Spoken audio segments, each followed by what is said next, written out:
Ben, écoutez, et s'il n'y a pas de règles, s'il n'y a pas de loi, nous allons vivre comme des animaux. Même les animaux, même dans les forêts, ils ont des lois. Nous ne sommes pas des anarchistes. Dans toute société qui se veut civilisée, qui se veut en avant-garde, il faut des règles. Les règles, c'est ce qu'on appelle les lois. Dans un pays de droit qui se respecte, même si les lois ne plaisent pas, on les accepte, on les prend en considération, on les applique, on les adopte, et puis on crée les conditions pour pouvoir trouver des moyens de les changer. Donc tous ceux qui ne respectent pas les lois dans un pays, c'est des bandits, c'est des hors-la-loi, et l'État du droit doit faire son travail. Moi, je vois que les choses sont comme ça. Jusqu'à hier encore, j'avais des doutes sur sa nationalité et beaucoup de choses. Mais aujourd'hui, avec les documents que j'ai en main, par exemple, un document concret, quand nous retournons en arrière, on m'avait parlé de ce document du Jeune Afrique, je n'avais jamais cru, mais dans mes recherches, j'ai découvert effectivement le Jeune Afrique de 1984, où M.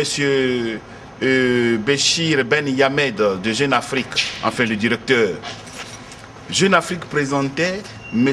Alassane Dramane Ouattara comme le futur directeur de la section Afrique du FMI.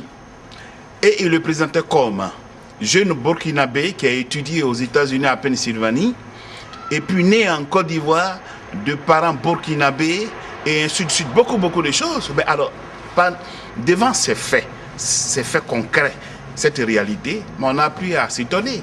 Donc, M. Alassane, j'ai peur bien que ce soit un espion de la CIA envoyé en commando au sud pour déstabiliser la Côte d'Ivoire par rapport à ce que moi j'ai pu lire et tout ça. Donc c'est inquiétant.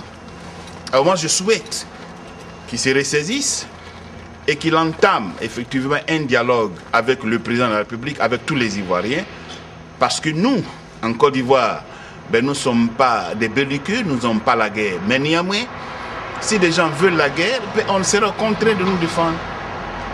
Ben, je leur dis que nous sommes Ivoiriens.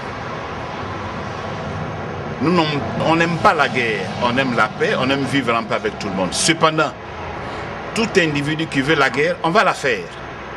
Donc nos ennemis, ils n'ont qu'à rester tranquilles. Voilà, c'est tout.